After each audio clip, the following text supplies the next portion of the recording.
During today's hearing, Mr. Chairman, we'll actually deal with a variety of issues. As I understand it, the law enforcement measure you referred to is actually in the rule itself, so we're not taking testimony on that. We've dealt with it before. We have two bills that we will be taking testimony on, and then, given your remarks, I presume that we'll be dealing with the CR at some point as well, so I want to make some remarks on that. First bill I'll discuss is H.R. 1948. It's the VA Employee Fairness Act. The bill would make changes to federal laws concerning bargaining rights for employees of the Veterans Health Administration and would extend collective bargaining rights to include matters covering professional conduct or competence and the establishment or adjustment of employee compensation.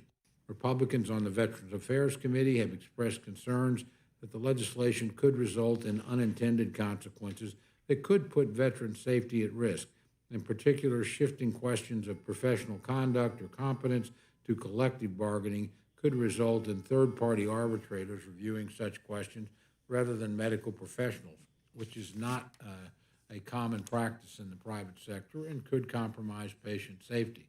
Our second bill, S-3905, the Preventing Organizational Conflicts of Interest in Federal Acquisition Act, that bill would require the Federal Acquisition Regulatory Council to revise the Federal Acquisition Regulation to update conflict of interest procedures and to update definitions, guidance, and illustrative examples related to specific types of organizational conflicts of interest.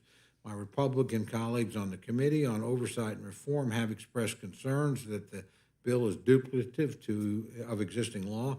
I look forward to hearing from our witness today on both these bills and look forward to hearing their thoughts on the legislation before us today. Let me turn now, if I may, Mr. Chairman, to the CR, which you mentioned in your remarks.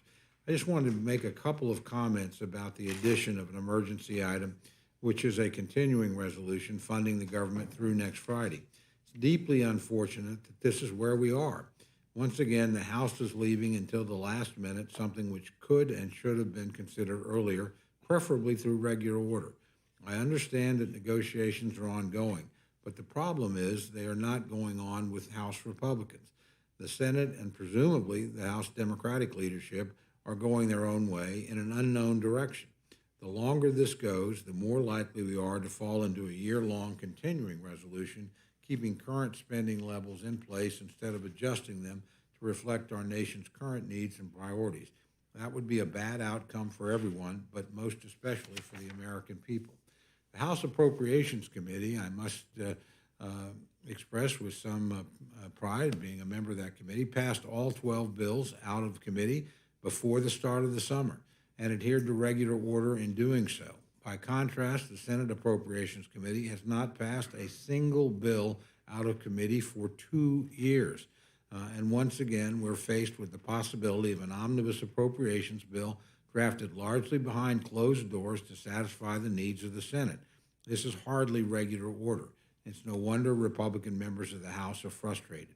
But it's equally frustrating that we are once again waiting until the last minute to do our work. When we passed a continuing resolution at the end of September, it was to keep the government open while negotiations took place.